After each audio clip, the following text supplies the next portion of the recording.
Hello and welcome to Ink in the Eyes. Today we're going to be discussing the top sci-fi books. I think most of these were written in the 20th century. Oh, Yeah, I can get my it's not notes a up. top one. It's a top for intro of what we get Well, the into. last ones were slightly more modern, whereas these ones I think are going to be more foundational, like classics. Yeah, but I wouldn't say they were top. Like there are like the top ones are difficult. I think this is like an intro into. Am I right in saying that? Oh, yeah, sure. Yeah, that's kind of been. Yeah, I've been seeing it. It's been like, ooh, what's a good like stepping stone? Agree. All right. Agreed. Do you have any books you want to toss in the list before we begin? Absolutely not. I'm Okay. enjoying the fact that you're head honcho in this. First one for this list. Do androids dream of electric sheep? I read this years ago. The book I is think just it's. I've got four left. I've got three left or four left. four. Okay. So the reason why this is important, I'm not sure if it's like my most important, but I think it's important, is because it led to Blade Runner, which is referenced so much in the not only in sci-fi but in like fashion and pop culture, and there's so many references that have Blade Runner the original in as its place that like I don't think you need to read Do Androids Dream of Electric Sheep. I bet most people who've seen the film haven't done, but Haven't. have you not? See, I No, did I've read seen the it. film. It was on a plane though, so I don't think I got the full experience, and I thought it was The just original fine. was on a plane. No, the one with Ryan Gosling. Have you seen the original? No. Is it better? Well, there's a story one after the other. Yep. They're not. Then it's not a remake, is what I mean. I haven't seen the Uh, original. so yeah, I thought you meant as in Listen like, to it oh, it's a blindly. remake. No, it's not a remake. It's a sequel to. It's very good. The original is very good. I actually thought the Ryan Gosling one was amazing. I thought that was a really good film. I'm I know someone surprised. else who loved it. What's that? I know another person who loved it. Yeah, I Don't think think I know many people who've seen it. He's also a man, too. it's not a man's film though, is it? Maybe. Maybe. Maybe. No, I Oh. think because I saw it on the plane, it didn't have the same effect. Did you almost cry No. when she gets deleted? Nope. Oh, well then you didn't have the full experience. I cried when he lost her. I did not. And then the scene when he sees her and she's obviously like just an When advert. did it come out? Bosh, dead. Have you seen the Alison Hammond interview with them? That's one of the most famous pieces of British TV. No. Oh, I'm gonna have to send you that. Okay. It's one of the best interviews ever. 'Cause she just Wow. loses her shit. She's very funny, and she has a very deadpan, like British humour, and just laughs at us. And I don't think they're ready for it, but Oh. they like latch onto it so well. They like like step in because there's one bit, for example, where he's like, "Oh, did you want to do a remake of the film?" And he's like, "Yeah." I was just said to my agent, like, "Show me," and then he pauses, and she's like, "The money," and he was like, "Pretty much, actually." I was gonna say script, but yeah. And so yeah, she laughs. It's very funny. One of the best. Um, I don't think it's the top 10. And the films, again, it's one of those ones that the film's better. Maybe this has to be a second list. Films that are better than books. Like Okay. two so far on the list that films are better than books. And I would say that is one of them. There's a book that just came out called Dead But Dreaming of Electric Sheep. And it's about a professional gamer who gets a job with a tech company that's like an insanely high number, and she's the chaperone of a man in a vegetative state, and he has AI implanted in his head, and like I think she kind of goes into the AI, and he's dreaming these like horror game kind of dreams. Oh my God. And I saw the ARC copy in the bookstore, and I almost picked it up, but it sounds really scary, and so I didn't. And I really regret it because I keep thinking about that. It's a good premise. It is a good premise, but God, that's scary. And a good title. Great title. Next one, Handmaiden's Tale. Yeah. Straight off the bat, I think I'm glad I saved my one from Electric Sheep. If this one is, I don't know whether to call it sci-fi or dystopian. It's not really sci-fi, is it? I haven't read it, haven't seen it. However, I knew someone who was an extra in the last season. Cool. Yeah, I mean, I Handy definitely wouldn't say that. Oh, a bit of ASMR for us. I definitely wouldn't say that was a sci-fi. Sound like a soda commercial. Yeah, doesn't it? What are you drinking? What do you refresh with? I'm refreshing with raspberry lime sparkling water. Delightful. Yeah, I wouldn't say it's sci-fi, but it's a must-read. I put it on my list, Handmaid's but I Tale. argue against sci-fi. Oh, I guess Yeah. it's more dystopian, isn't it? Yeah, it's totally dystopian. It's not sci-fi. That was Hunger Games too. I was like, is this dystopian? But a lot of their like modified animals and torture devices They kind of have are. the tech and stuff. Yeah, exactly. They have the Mockingjays and stuff. Yeah. I Robot. Yeah. Oh, two back to back that have just gone on my list. Yeah, I think I'm in a bit of an Asimov phase now. I think I'm going to get more into it after our last episode as well, and read a few more of his novels.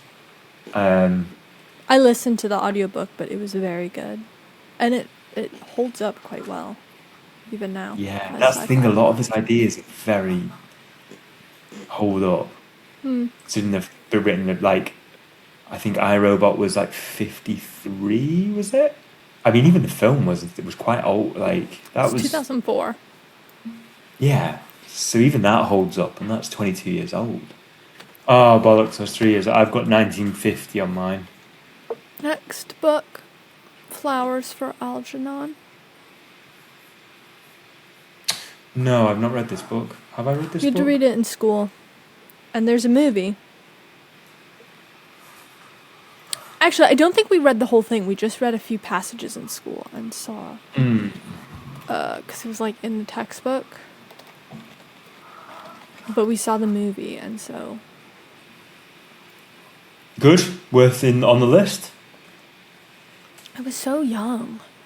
It's really sad. It's a guy with a really low IQ, and so they give him a surgery to make him more intelligent, and then he becomes like super hyper intelligent.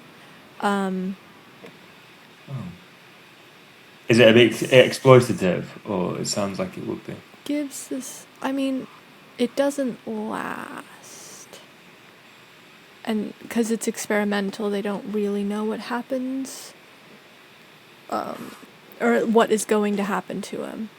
Yeah. But it was a little bit sad, I recall. I don't have strong memories of it. It's interesting we read it in school, and it's on a lot of like lists and stuff. Like middle school, so young. Yeah, young. Yeah. Possibly too young. 2001, A Space Odyssey. I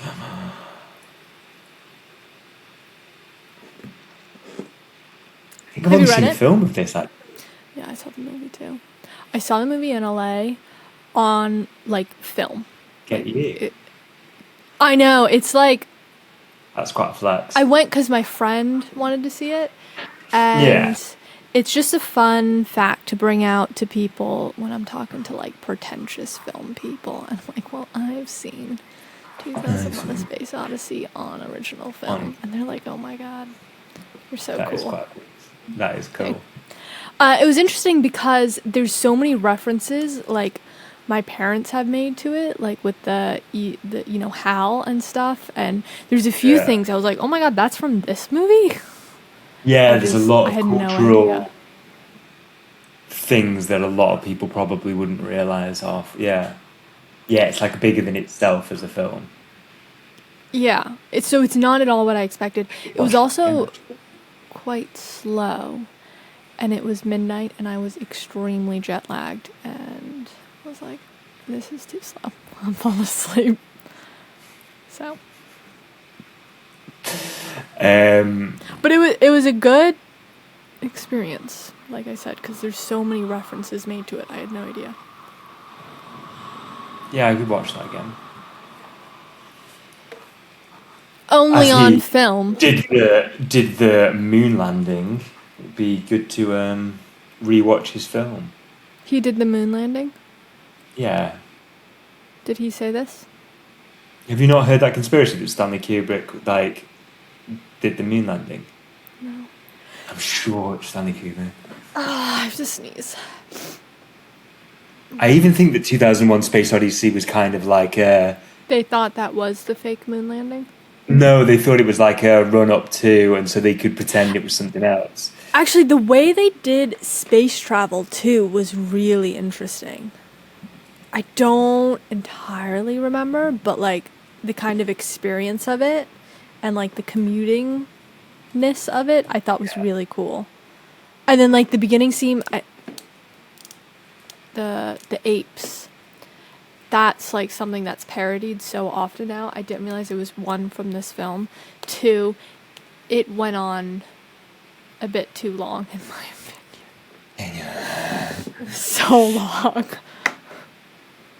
Which I'll probably get a lot of hate for saying that. Yeah, that's fair. That people should hate on me? That you will get hate for it. It's not fair that you'll get it, but yeah, it's kind of understandable.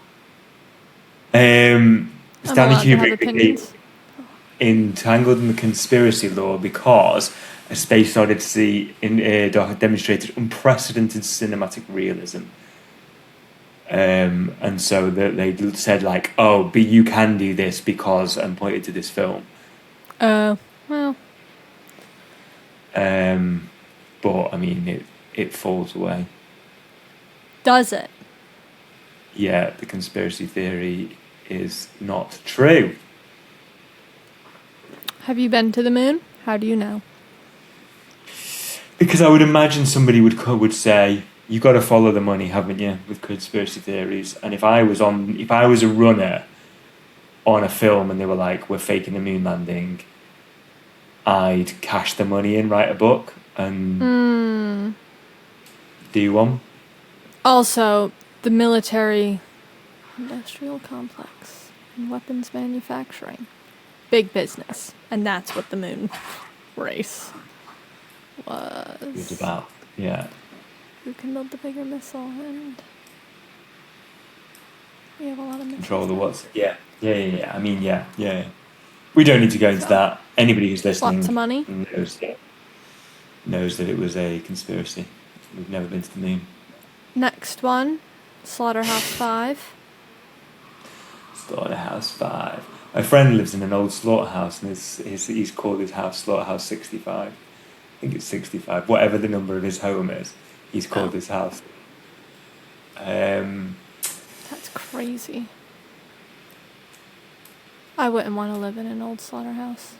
Probably. It was downstairs. It was because it's an old country, like, stone house. It has, like, all the downstairs part. So it wasn't an official slaughterhouse, but it has all, like, the meat hooks and stuff like that. I think he is just playing on the fact that it had that, and it has, like, a 5 in the name as the... As you should, if you have the opportunity. As you should. I don't know whether I've actually read this.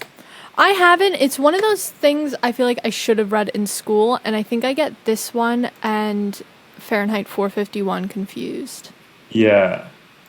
Because they're both things I feel like I should have read You should have read in that. school Yeah. and did It's not. very much on a list of like, especially as an American, I can imagine it being And they on have the like curriculum. intense names. Yeah. Yeah.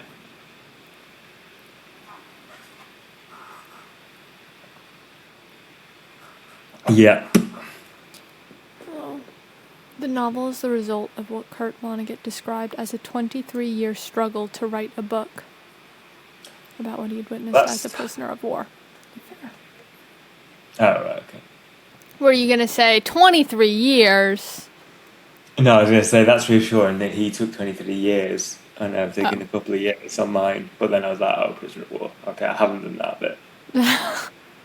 Lead with that bit next time. I don't think you need that to no, but that still. much trauma to write a book. Other people have done it. I'd like not to. I'd like not to have that much trauma. Sorry, I'm so The yawning. Left Hand of Darkness by Ursula K. Why Le were we Guin. talking about this the other day? Dunno. I tried to buy it on my Kindle and my card had expired on my Amazon account and that was as far as it got because I was in Spain and I tried to buy it and you know when you just have like there's a step that gets in the way and you're just like, I can't be arsed, like log into my Amazon account, do a new card, do all that. I was like, I'll just buy one and back in England. So you've reminded me that I need to buy that book. You do. I need to read it. I haven't.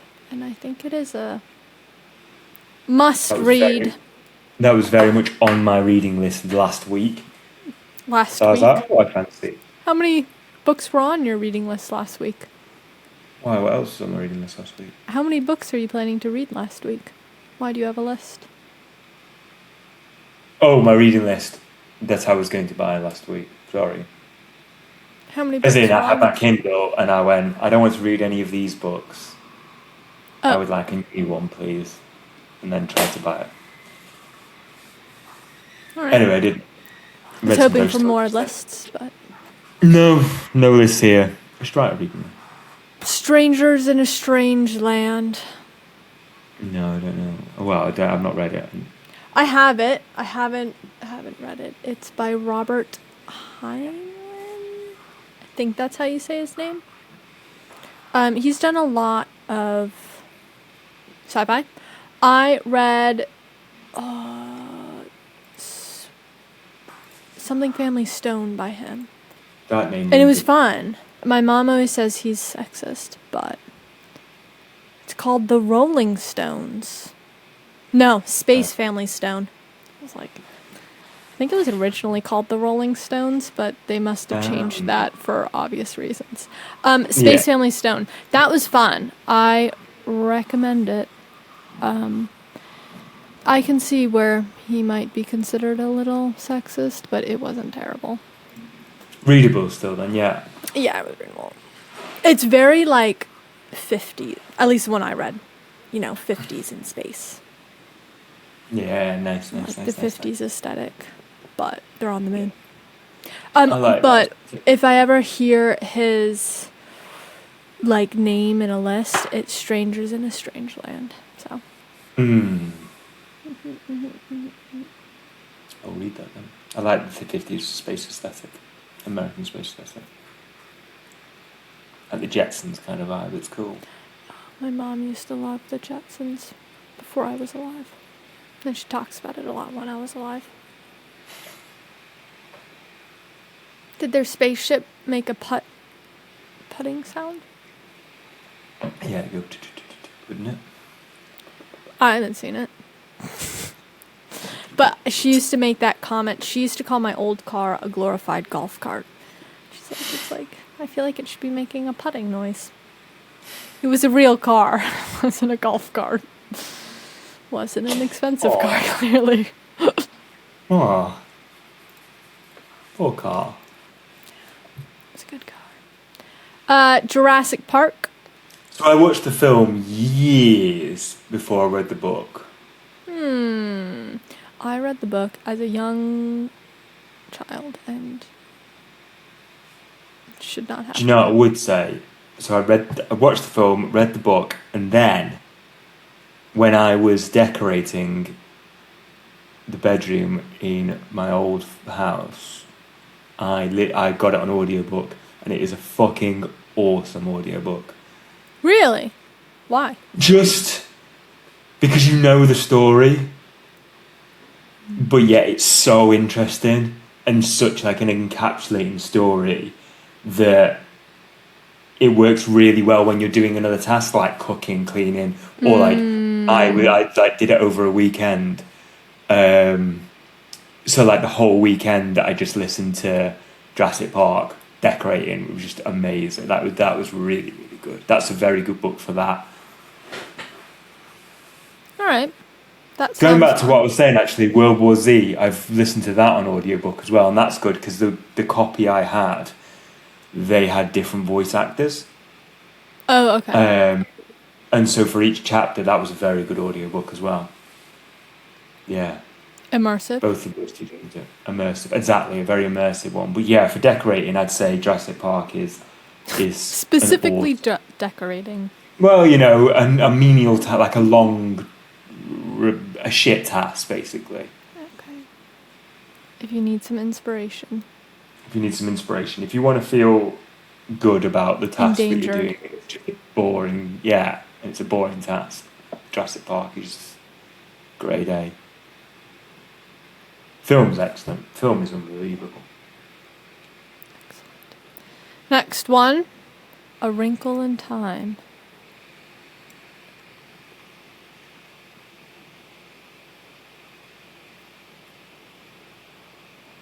Have you read this?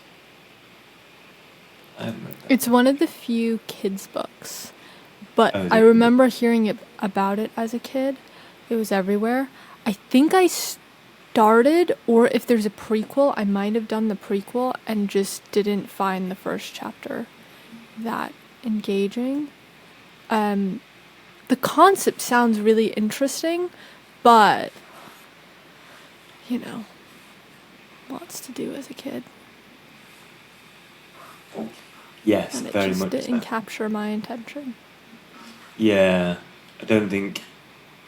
Yeah, I mean, I wasn't a big reader as a child, as I've mentioned, but like, I also don't think maybe sci-fi was pushed on me as much. I feel like A Wrinkle in Time, it was one of the ones that I was like, oh yeah, I guess that is sci-fi. But it's not. It was made in 1962.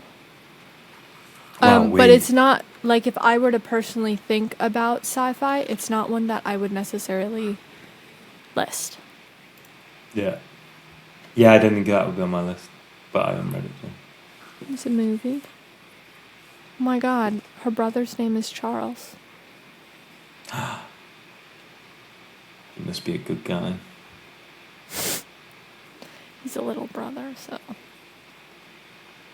Even better. No. All the best Charles' of little brothers. How many more have we got left? You know, wouldn't you like to know? We could be here all day for all you know. The next is The Man in the High Castle. Yeah. I mean, the series Yes, it's a is book. good. Yes, that's the book. I had an exam. Don't remember for what class. It was in university. Where we had to watch the finale of season 1 and write an essay analyzing it. That's all I've ever seen of it. Oh, right.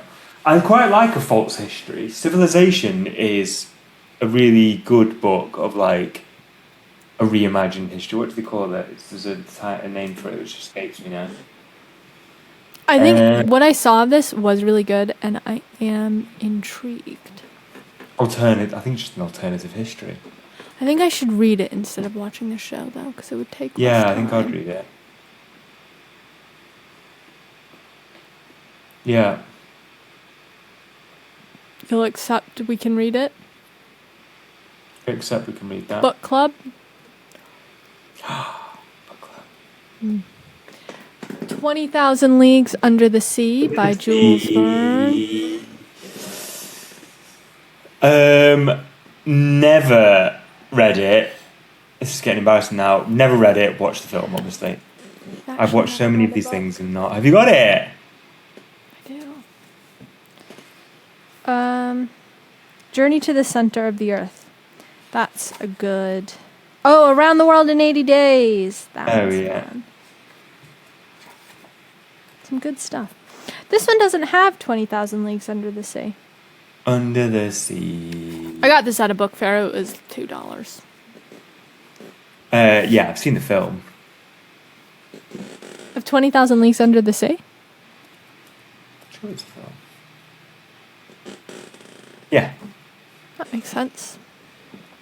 I've seen the film numerous times. I think it was one of those things that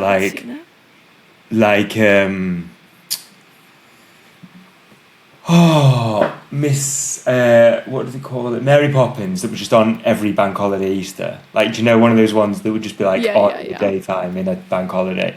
20,000 Leagues was one of them. I've never seen it. The movie. It's good. It's good for its year. It's good for its age, definitely.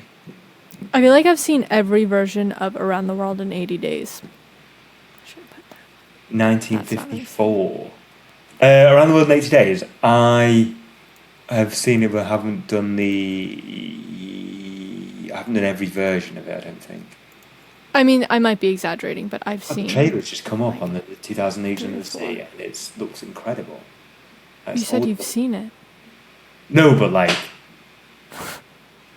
now it looks incredible. Do you know what I mean? Like, I'm looking at it now, and it still looks good. Whereas I'm used to seeing it on TV this big when I was a kid. Oh. In the caravan. Do you know what I mean? Like, it would be on when you just had 4 channels.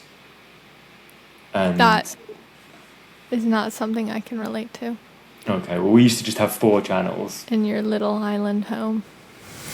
In my little island home, we used to have 2 BBC channels, ITV, Channel 4.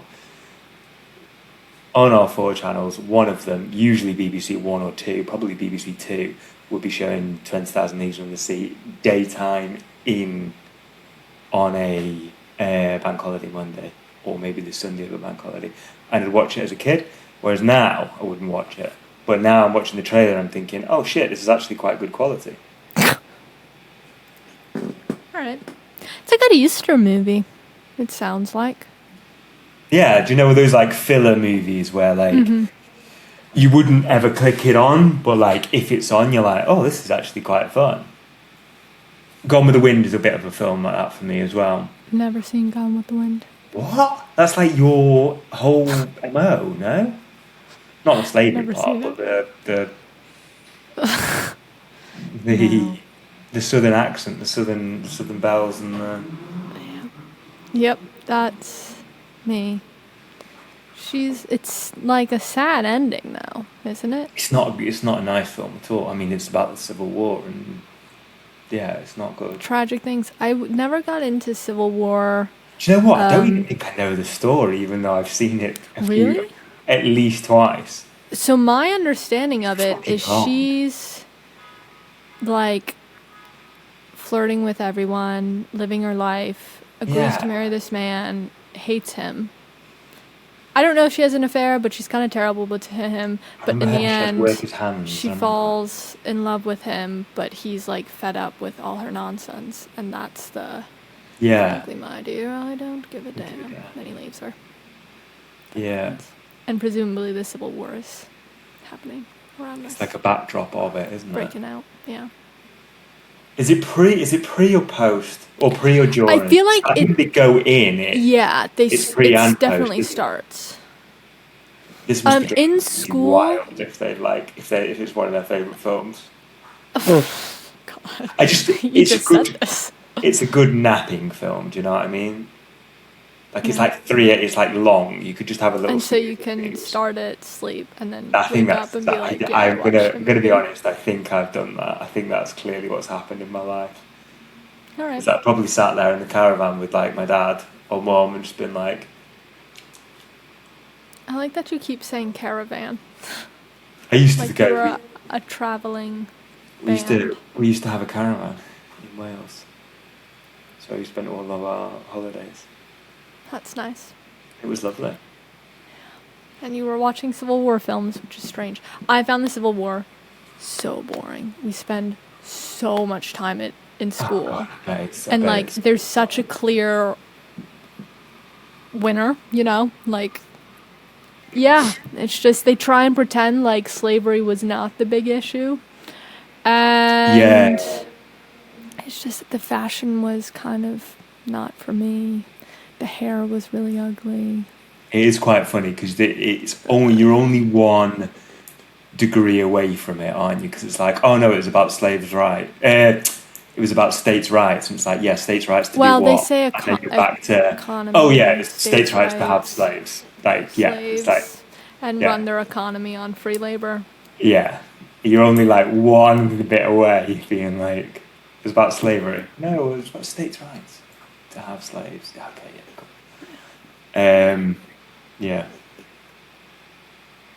Yeah, I remember reading a couple of books about the Civil War. Don't know why. And it is fascinating. It's just we're beating a dead horse. Learning about it. And so many people are like, you're eating a dead horse. So. Really into it and like into the aesthetic, and I just. Oh yeah, I'm not into the aesthetic. More so, with the worst part about that part of warfare is like muskets and projectiles existed, but like good medicine didn't. So, learning about the medicine, fascinating.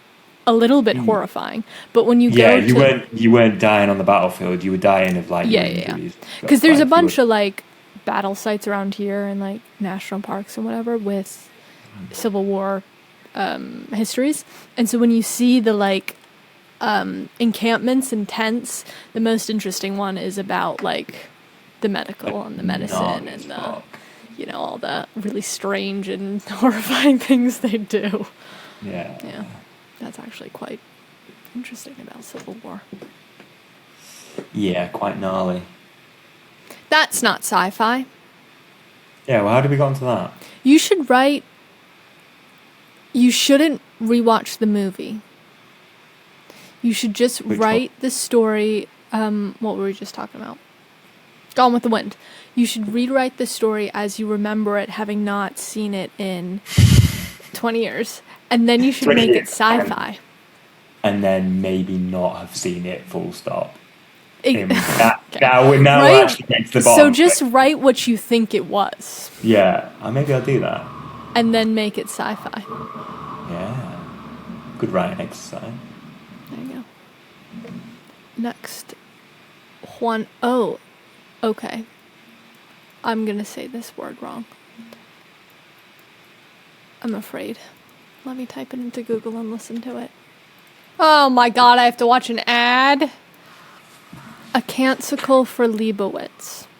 A Canticle for Leibowitz. I'd say a Canticle for Leibowitz. I just Googled a YouTube video and she said Canticle.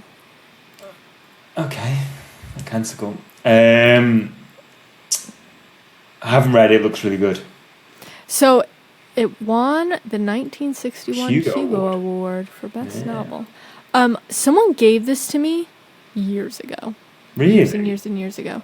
Because it was one of my friends from the newspaper who was trying to sell a bunch of books, but the bookshop would give like a penny per book. And so he was like, no. But we were at a party and I was driving a bunch of people home who were very drunk. And he's like, I'll give you a free book if you also let me pile into your car. And I was like, I'd do it without the book, but if you're offering. I'll take the book. Yeah. Anyway, so I've had it for a while and I don't like the cover. But the premise actually sounds... Well, you can't judge a book by its cover, but that's quite literally the purpose of book covers. I know. You can and do and should judge a book by its cover. Would you like to share the description? A post-apocalyptic not even a society, is it really? It's civilization from the point of view of the Catholic Church in the Southwest, that after a nuclear war follows that. And looking at the Goodreads comments, people have discussed that, things can be a hit or a miss with the religious allegories, but this one they said it's good. And what surprises me is everyone says it's quite funny. And you follow this like monastery over 100 years or something. Yeah, it's like, a lot, maybe even 1,000. Yeah. So one day, again, it's one of those things where I'm like, this seems really interesting, but when I'm sitting looking at my bookshelf and all the books, it's just not a cover, and the spine's just not a color that makes me go, this one, please. Okay, this one. Yeah. That one in the candy shop of books. Spine. All about the spine. Okay. Time Machine by H.G. Wells. That's weird. I wouldn't have thought that would rank higher. This is not in any particular order. Okay. Because when you think H.G. Wells, you don't think the Time Machine. Time Machine is good. No, and actually when I saw that one, I was like, what's the other one he wrote? And then I looked it up and put that one on instead. Not instead, but I added it on. Oh, okay. I haven't read it. Read the other one. I've read it. I think I read it young, like maybe at school, maybe not. Maybe somebody gave it me at school because I was interested in science, and they were just like, "There's sci-fi." That wouldn't be in my list. That wouldn't be in my top 10. Do you want to just jump to War of the Worlds now? That could be in my list. I was thinking whether that would be in my list. I read that one in school. I read that recently. I reread it recently. Really good. I just like the fact that people heard it on the radio. And that's what I was going to say. I think that's why that would get in my list. Not necessarily because it's the best sci-fi story, but because the cultural importance of that. I don't think you should read books based on cultural importance always. Not always, but I think it's good to do that occasionally and be like, oh, that was a proper point. It's like listening to the Beatles. I don't really like the Beatles, but like it's a cultural... I think you'll get a lot of hate for that from some people. It's just a cultural importance. Like, it's a thing. All right. Do you know what I mean? It's like a zeitgeist. It's the time. I don't necessarily agree with you, but... No, that's fair. Some songs are good, some are alright. But I mean, it's more the fact of like Beatles mania, the 60s, the swinging 60s, like England coming into these states. Like it was. That's true. A lot there. I want to add one. Go on. It was on the list, but then I took it off. But it was super modern, called The Ministry of Time. I just like a time travel book. And Time Machine made me think of it. You haven't read it? I haven't read it. Wait, you asked me about it, though. Twice, on 2 separate occasions, and I sent you a photo. And then we talked about it a second time. I believe I've even got it. That I spoke about this. Do you know what? You were in the aisle and... Oh, yeah, I was like, should I buy this? And you ignored me. I didn't ignore you. No, you didn't. But then another woman in the bookshop recommended it to me, but she recommended me like 3 books. You know what? One of our other friends read it and said it's a little bit confused on what it wants to be, like genre-wise, and I would actually agree with that. But I still enjoyed the time travel of it all. Yeah. If you do like time travel, then won the International Booker Prize. Time Shelter. I started to read that, but... It's fucking hard. Yeah, and I stopped. It was during my master's, and I was like... This is a hard read, but it's a good read. The Booker Prizes. I'm losing faith in it, gonna be honest with you. International Booker Prize, though, and that sometimes can pick out a pearl. It's the sometimes of that sentence that has me wary. True. I reckon I get more from the International Booker Prize, although I would never say that in polite company because it makes you sound like a total cunt. Am I not? Polite? Actually, you are, but like, you would never say it at a pub or a bar. Like, you know, I'm a bit of a twat sometimes. You know, actually, the International Booker So you're Prize, saying it's going to ruin your image of being No, it's just not how you introduce pretentious? yourself, is it? It makes you more pretentious, I think. I think it makes it more pretentious to say I only read the International Booker Prize winners. Like, You should do start sound saying like a twat. that to people, actually. But anyway, the time shot is very good. Oh my god. It's just I'm a in hard support fucking of thought. being more of a menace. I think I like you calling me. if you introduced yourself that way, it would just add more chaos to the world. Good Neutral chaos, not like evil chaos. I am neutral chaos, I would say. I think I'm neutral chaos. I think I read I would somewhere that definitely say... No, go ahead. John Oliver's good chaos. Oh, yeah, absolutely. Next book, please. I'm enjoying this. The Day of the Triffids. Oh, sick. That's so interesting you say that. I had never heard of this book until I started Really? my master's. And Every apparently time, like... everyone had read this book, like, in a creative writing class. And even my writing professor talked about it so much that I feel like I should definitely read it. God, I should read it now that I've got into writing. It's a film.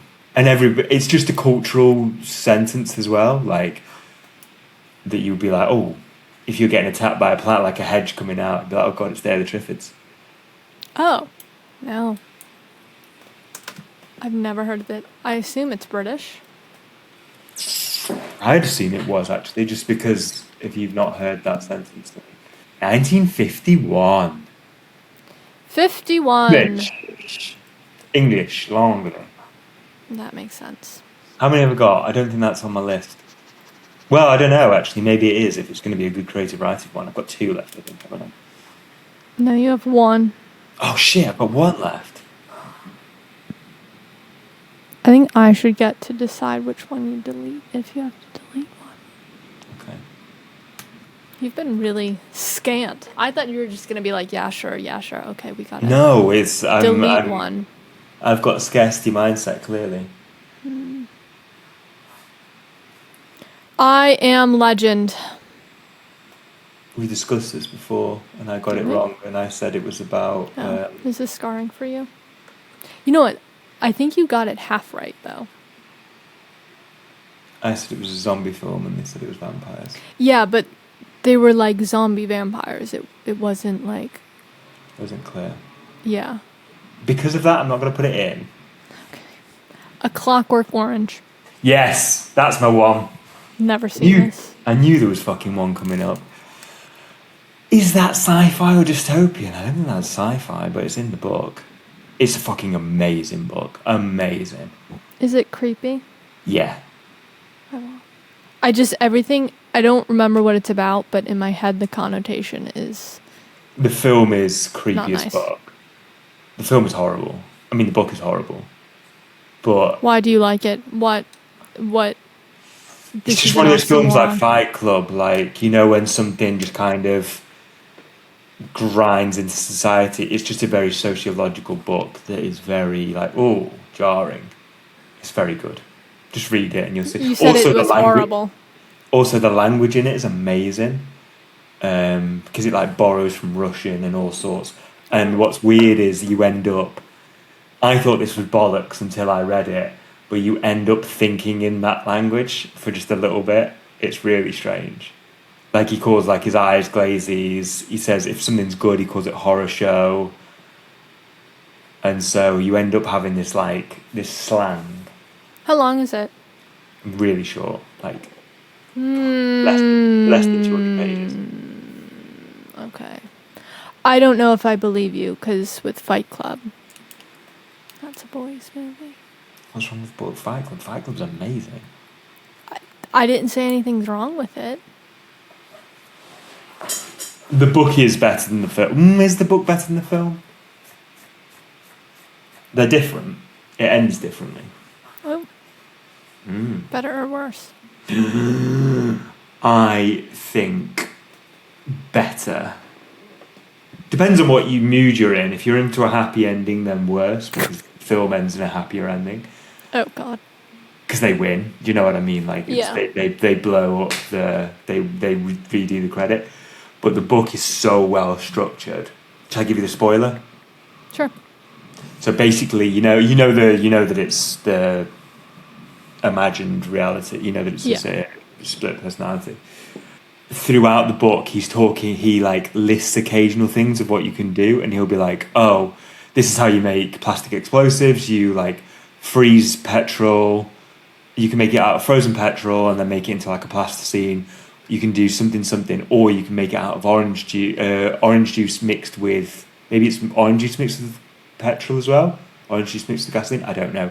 I didn't look into the explosives and check. But he says like, oh, that never works for me. I've never made that work. And then he does that 3 times throughout the book. And then there's the realization that Tyler Durden has done the plastic explosives with the orange juice. But because I'm going to call him Edward Norton, because it's Edward Norton, he never makes it work. And so the explosives don't go off because it's the same person, and that person can never make it work. So it's just such a fucking clever bit of writing. That one bit I was like, holy shit, that is so good. Interesting. The failure of the villain as it is, the failure of the villain as it was, is because it's his and it's his intuitive flaw. Bosh. 10 out of 10. Clever. Added to that all the metaphor and all the other things, and the fact that Chuck Palahniuk is a good writer. All right. Although I didn't really like Choke. Is that his book? How many of his books have you read? Books, a few of them.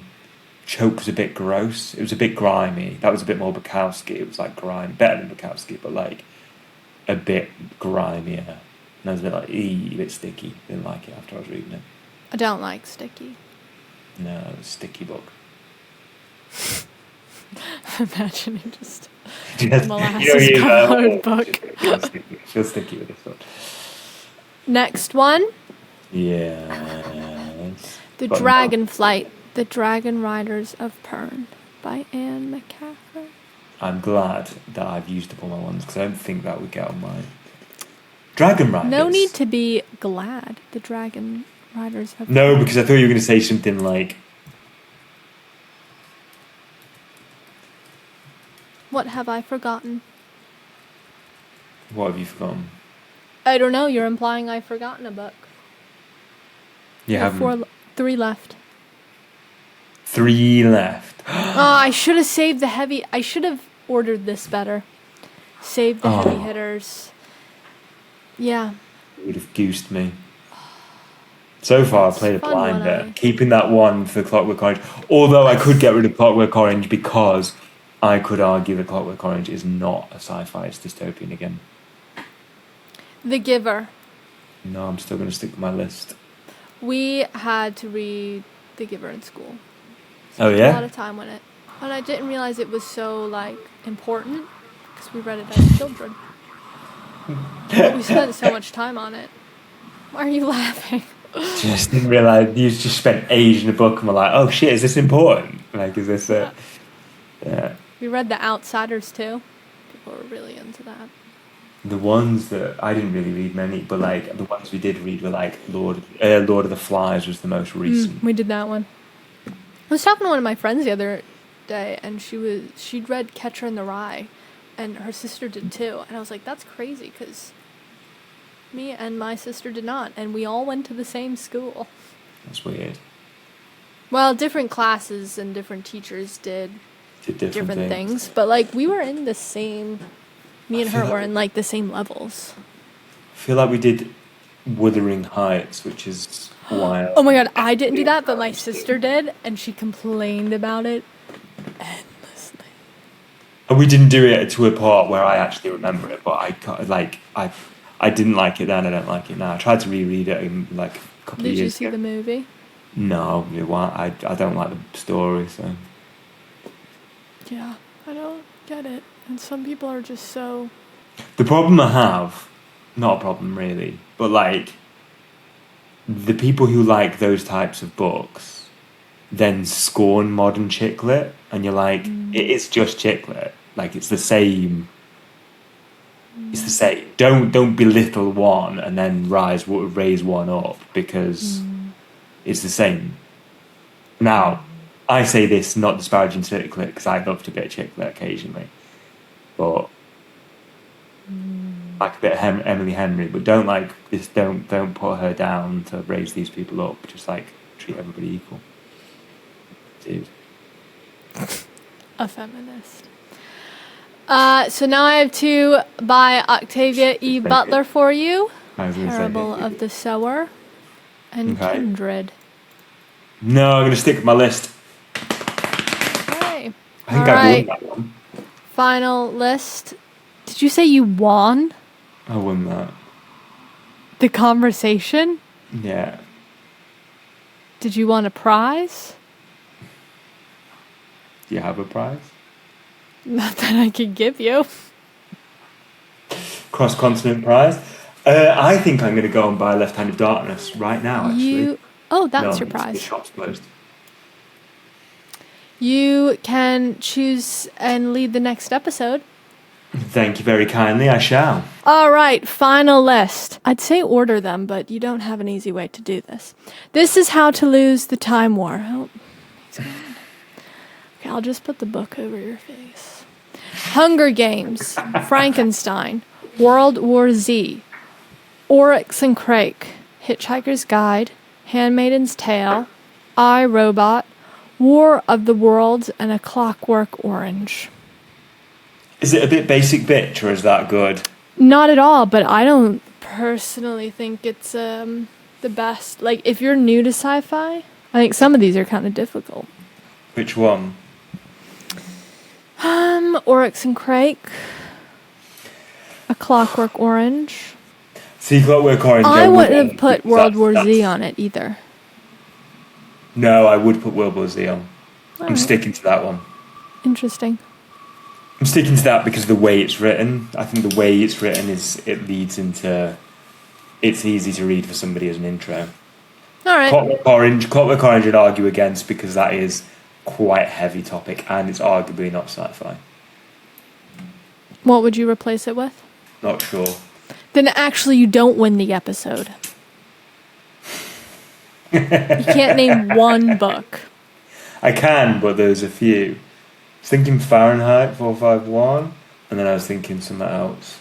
Don't know, there's a couple I would choose on that, but I'm not sure. You need to just choose one. Oh, I'm going to stick with Clockwork Orange then. All right. Thank you for listening. Oh, anything else you wanted to add? No. I can't see you, so.